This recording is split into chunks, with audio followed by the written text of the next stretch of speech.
العشاق طنجير اللي غادي نشارك معكم طريقتي في الطنجير.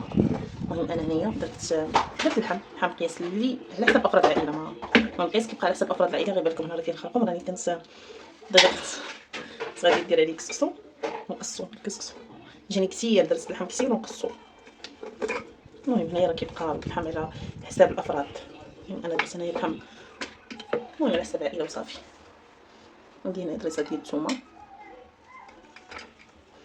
احسن الا كانت هكا الثومه اللي حمراء تكون زوينه، كتجي فيها الثومه الحمراء زوينه. بالنسبه للعطريه كندير فيها قزبر حبوب،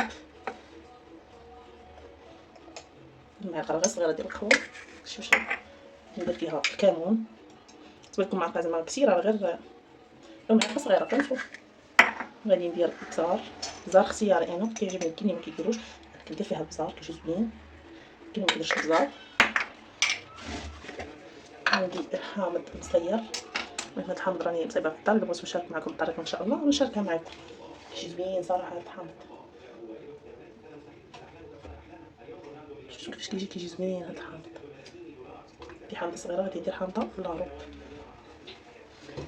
غادي ندير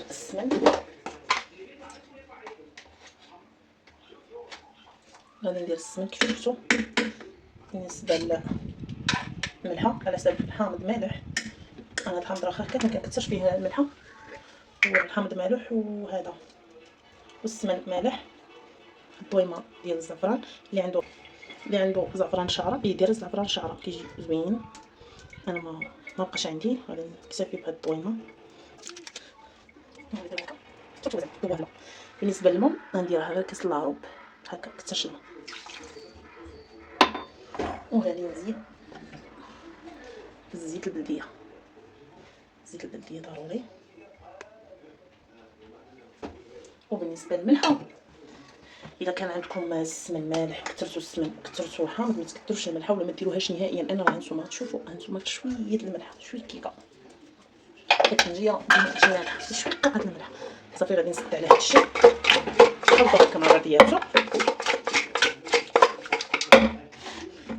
صافي. وغادي نسد عليه ونخليه يطيب على نار هاديه واحد ساعه على النار هكا، ساعه ونقلب عليه. انا كنموز عليه البوطه باش ما فيش الماء بزاف، راكم شفتوا. ملي يطيب انا معكم ان شاء الله.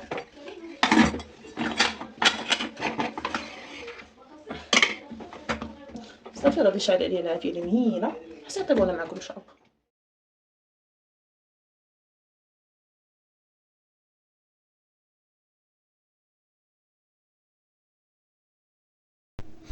هنا من بعد ما دازت ساعه على عافيه مهيله طفيت عليها. هنا ما نقدرش نقلبها بايدي، جاتني سخونه بزاف، يلا طفيت عليها البوطه. المهم هنايا راه حطيت الغديوه ديالنا، شفتوا راه جات طيبه ديك اللحيمه، جات طيبه زبده، طيبت على عافيه اللي مهيله. وشفتوا راه الماء ما نهائيا، بقات غير ديك الزويته د العود اللي درنا ومع ديك الزويته اللي طلقات اللحيمه. ديك الثومه كتذوب، الحامض كيذوب، كتجي زوينه صراحه، تستحق التجربه. نتمنى الفيديو يعجبكم. سلام عليكم.